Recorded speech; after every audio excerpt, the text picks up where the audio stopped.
Bismillahirrahmanirrahim. Alhamdulillahirabbil alamin. Allahumma shalli wa sallim ala sayyidina Muhammadin wa ala ali sayyidina Muhammad. Rabbi shrah li sadri wa yassir li amri wa hlul 'uqdatam min lisani yafqahu qawli wa saddid lisani wa hdil qalbi bijahid nabiyyi wa ala alihi wa sahbihi ajma'in. Amma ba'du. Alhamdulillah, bersyukur kepada Allah Subhanahu wa taala yang mengumpulkan kita pada malam hari ini di tempat yang mulia. Cuman agak berbeda hari saja. Yang biasa kita baca rotib bersama di malam Kamis dipindahkan jadi malam Rabu karena di malam Kamis ada jadwal misi mulut di keluarga sendiri, jadi ditarik malam Rabu. Kalau di libur saya kita sebulan sekali, seminggu sekali tidak apa-apa. Kalau sebulan sekali, jadi anak juga salawat dan sering salam menunjuk diri kepada baginda Nabi Muhammad SAW, keluarganya, sahabatnya dan pengikutnya di akhir zaman. Masyaallah hadirin rahimani wa rahimakumullah, melanjuti kajian kita di dalam kitab Mughasyafatul Qulub Al-Imam Al-Ghazali. Bismillahirrahmanirrahim. Alhamdulillahirabbil alamin. Faqala al-mu'allif rahimahullah wa bi 'ulumihi fid darain amin. Was-sadisu qadamuhu fala yamshi fi ma'siyatillah bal yamshi fi ta'atihi wa ridahi wa ridahu ila suhbatil ulama wa sulaha. Dan yang kanan di dalam kalam Abdullah, tanda orang yang takut sama Allah itu ada 7. Sudah kita bahas di bulan yang lalu. Di antaranya pertama lisan, kedua qalbu hati, ketiga nahru pandangan atau mata, yang keempat batu perut, yang kelima yadahu tangan. Dan sekarang kita bahas qadamu kaki. Nah, qadamu kata al-Imam Abdullah, tanda orang yang takut sama Allah kakinya tadi, fala yamshi fi ma'siyatillah, tidak melangkah melainkan kepada yang baik. Jangan bertujuan kepada maksiat kepada Allah kakinya tersebut. Fala yamshi fi ta'atihi, akan tapi gunakanlah kakinya tadi yamshi, berjalan di dalam mencari ketaatan pada Allah dan dalam mencari keridhaan Allah Subhanahu wa ta'ala. Tidak berjalan di dalam maksiatnya Allah.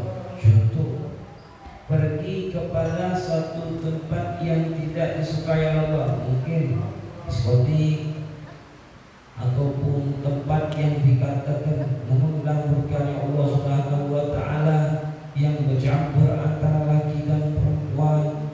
Mungkin juga bisa dikatakan bioskop juga. Itu salah satu jalan yang membuat maksiat kepada Allah Subhanahu wa ta'ala. Tapi gunakanlah kaki tadi berjalan menuju ketaatan kepada Allah. Contoh, sholat, melaksanakan sholat di waktu, hadis taklim, hadis dzikir, dan silaturahim kepada keluarga. Itu jalan menuju ridhonya Allah Subhanahu wa ta'ala. Dan begitu juga berjalan kakinya mendekati mengunjungi ulama, berjalan kepada ulama, hampir kepada ulama, hampir kepada guru. Itu kakinya juga mendatangkan ridhonya Allah Subhanahu wa ta'ala. Kok bisa berjalan kepada para ulama, bisa mendapatkan ridho dari Allah Subhanahu wa ta'ala? Karena memandang ulama itu mengoreksi diri kita, mengoreksi kekurangan kita. Dulu mungkin udah berubah dengan Allah. Itu ada Al-Habib Muhammad bin Salim bin Hafid pernah mengajari murid-muridnya kitab Ihya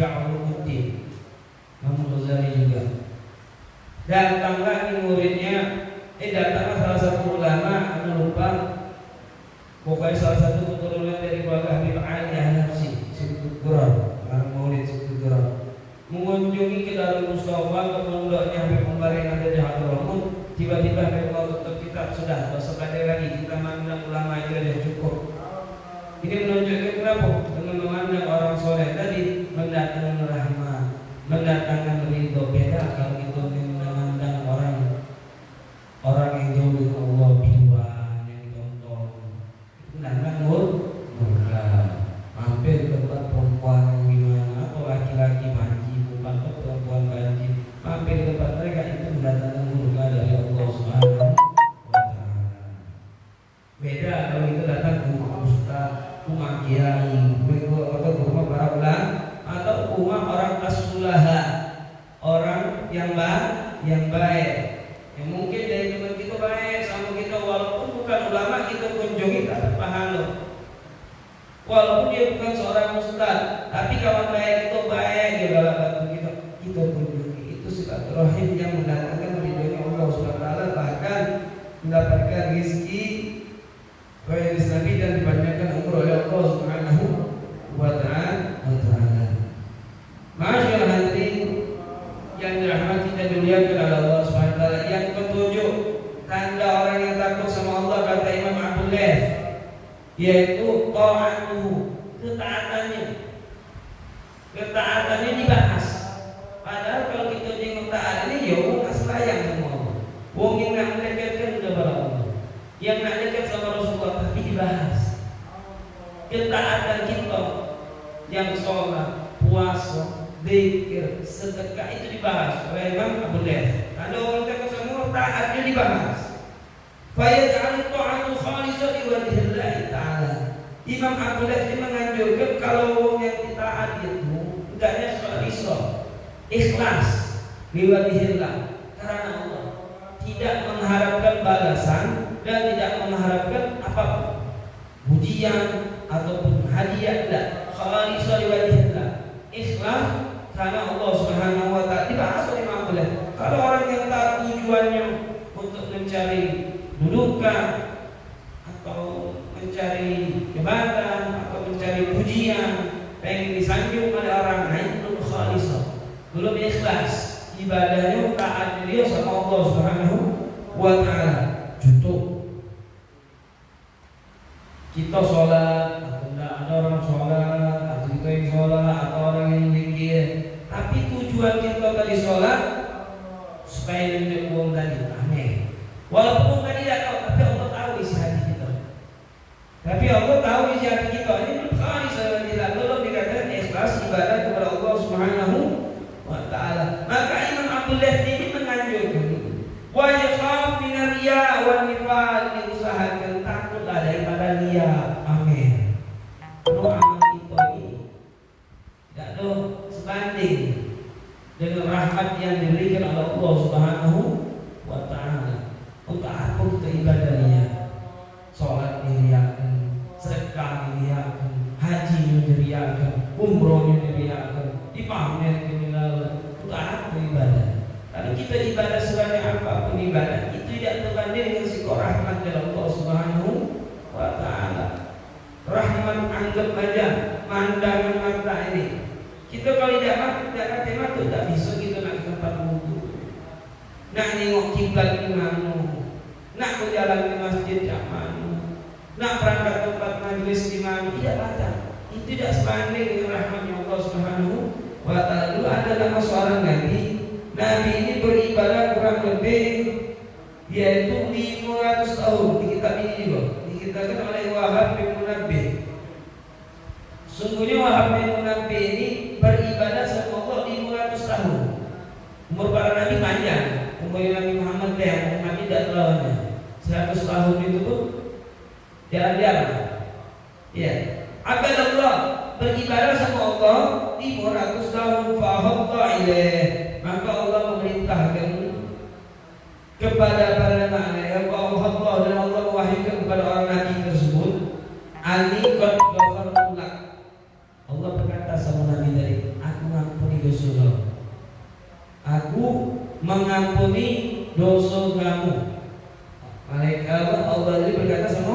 Nabi tadi, aku ampuni dosa. Faqala ya Rabbi limadza taghfirli wa lam adin abqa.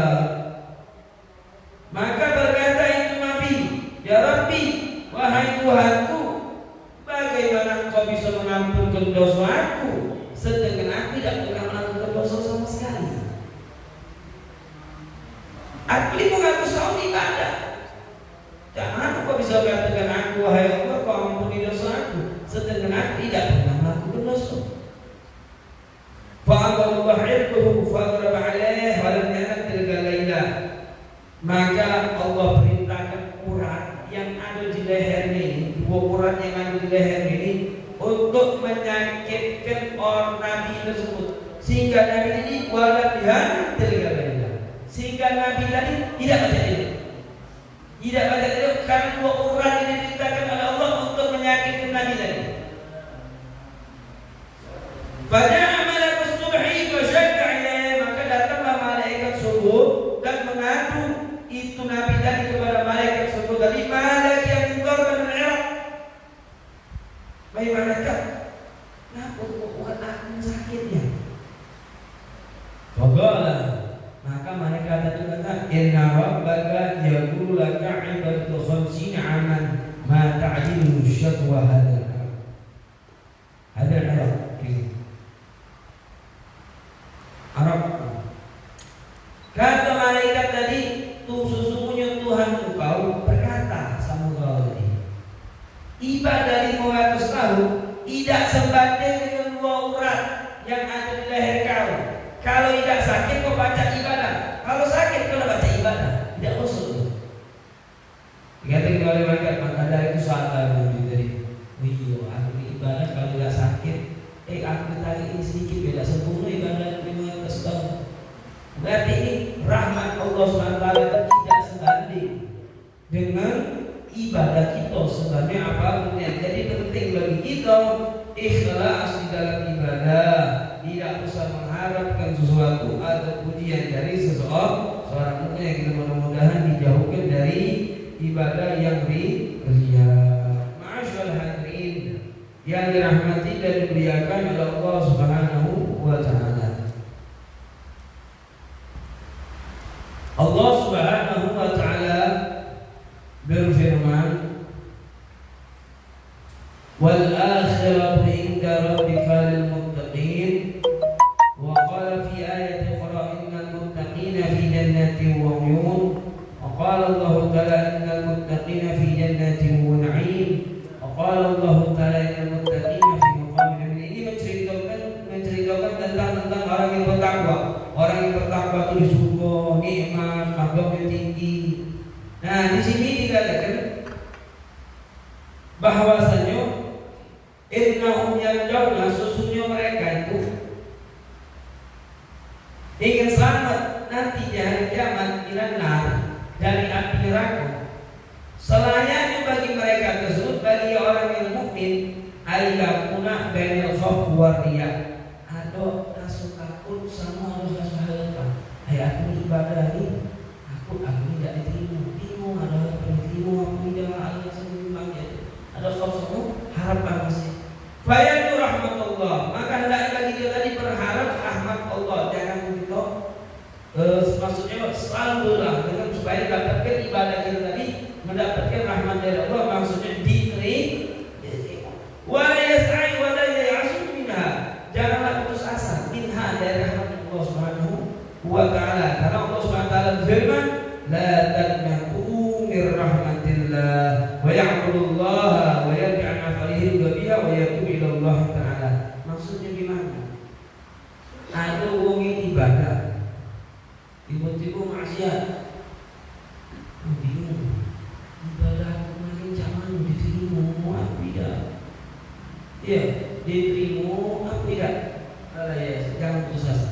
Karena Allah berfirman, la taqnatu min rahmatillah, jangan putus asa dari Allah. Maka Allah maksud dalam ayat ini, kalau sudah ahli ibadah maksiat yang putus asa, balik lagi menyembah Allah Subhanahu wa taala dan menjauhi dari pekerjaan yang buruk dan kembali taubat kepada Allah Subhanahu wa taala. Ada satu cerita sebelum kita tutup dalam pengajian yang diceritakan bahwasanya hikayah bainama Daud alaihissalam, tak kala Nabi Daud alaihissalam jalisun fi sumu'atihi, lagi duduk di tempat ruang santai lah kalau diibaratkan itu, ya, di ruang santai, atau enggak istilahnya tadi yang kalau anak pengen tahu ya, tahukah apa gazebo, istilahnya lagi nyantai aja lah, atau ruang tamu depan atau ruang depan kamar lah,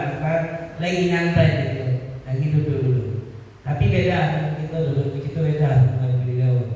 Kalau Nabi Daud di sini dikatakan dia Zabur, lagi baca kitab Zabur.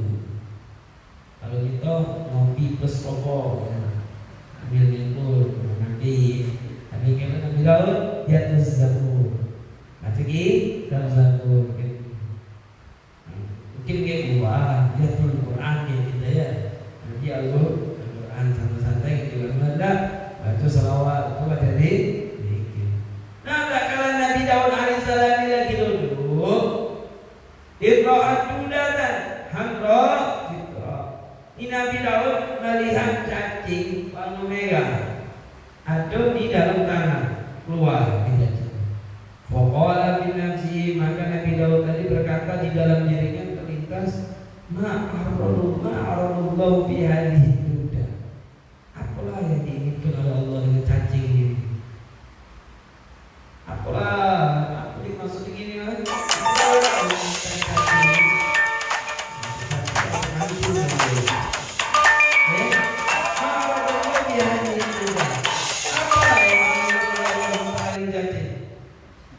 Maka fa'adinallahu liduda, maka Allah mengizinkan ini cacing hatta tajalluha, supaya disebutnya diizinkan Allah cacing berbicara fadalan dan berkata ini. Siapa kata? Cacing kan dia kata, ya Nabi Allah, wahai Nabi Allah Daud, amman nahari, cacing ini, aku kalau di siang hari fa'alhamani rabb la ilaha illallah wallahu akbar. Atau cacing ini aku ini diizinkan oleh Allah, aku diilhamkan oleh Allah. Setiap hari aku berkata di siang harinya dzikir subhanallah walhamdulillah wala ilaha illallah wallahu akbar. Itu zikir. Siang hari ngomong zikir, kalau siang hari ngomong subhanallah alhamdulillah wala ilaha illallah wallahu akbar. Itu zikir apa namanya? Dalam Al-Quran Al-Baqiyatus Shalihah. Al-Baqiyatus Shalihah inda rabbika thawaban wa khairan amala, itu subhanallah alhamdulillah wa la ilaha illallah wallahu akbar. La yadurru idza bada'ta, tidak bahaya kalau mulai dari alhamdulillah dulu atau Allahu akbar dulu, la ilaha illallah dulu, la ilaha illallah subhanallah alhamdulillah wa akbar, la ilaha illallah wallahu akbar alhamdulillah subhanallah, tidak apa, tidak ada masalah. Jadi kita mulai sehingga subhanallah alhamdulillah wa la ilaha illallah wallahu akbar. Nah, berapa banyak yang dibaca oleh cacing dan di siang hari beda dengan kita.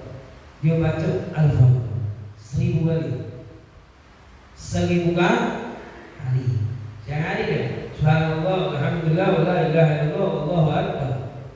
Nah, itu di siang hari. Berarti cacing itu sama tak kehidupan kita zamannya? Ada siang, ada malam, ada tak kehidupan? Sama seperti gitu.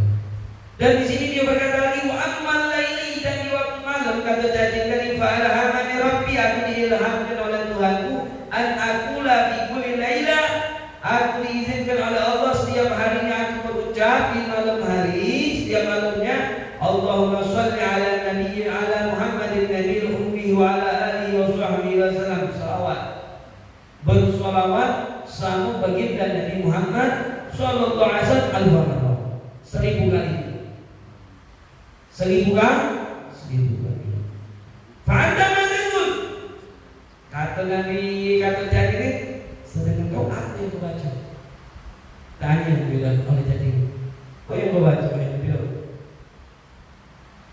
Hatta asbabi minka fanadiban, sehingga Nabi bisa mengambil faedah daripada ini janji.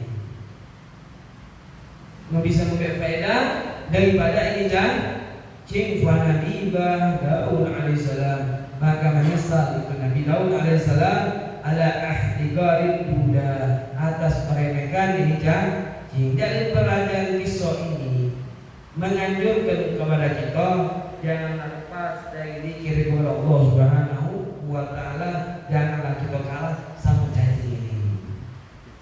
Ya, salawat sama Nabi Muhammad, apalagi kita umat Nabi Muhammad, janganlah kita tidak bersalawat sama Nabi Muhammad sallallahu alaihi wasallam. Karena salah satu jalan ingin berjumpa dengan Nabi Muhammad yaitu memperbanyak kita salawat sama baginda Nabi Muhammad sallallahu alaihi wasallam. Salah satu jalan yang membuat kita bisa mimpi sama Rasulullah sallallahu alaihi wasallam. Dikisahkan ada seseorang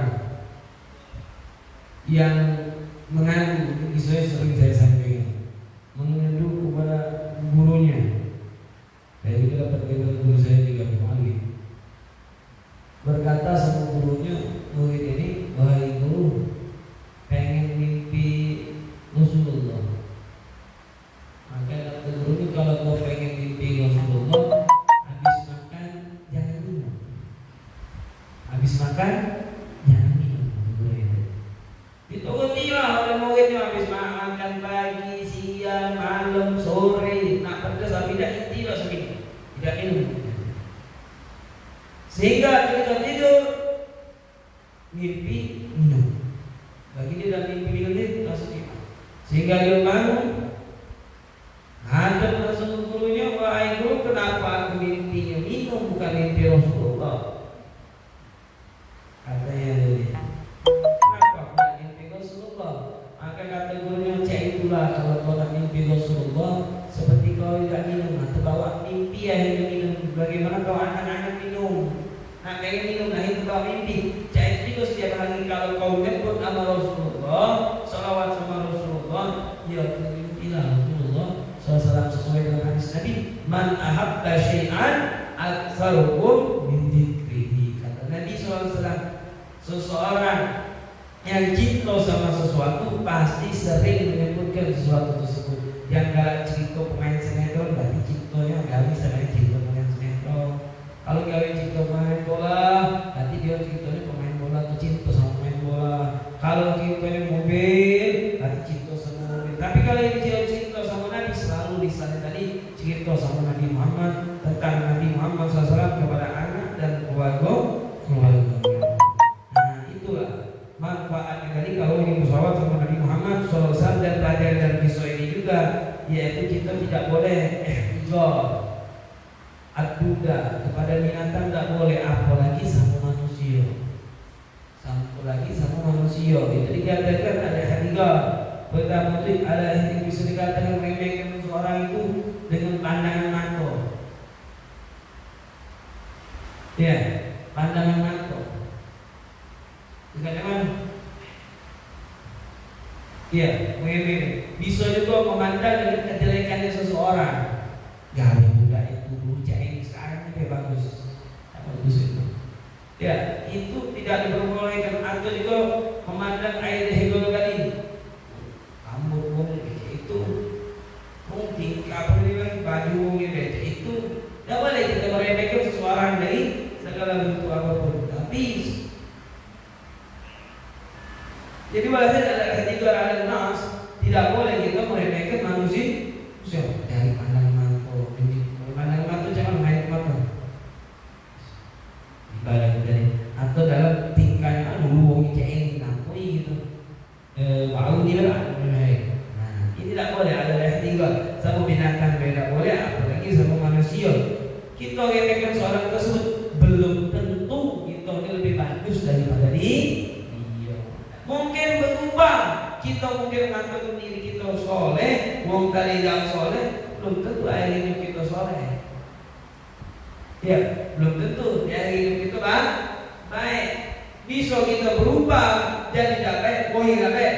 Bisa jadi soleh. Mudah-mudahan kita tinggal dalam keadaan mengucapkan kalimat La ilaha illallah Muhammadur Rasulullah sallallahu alaihi wasallam. Setelah itu Nabi Daud tadi takut dan bertobat kepada Allah dan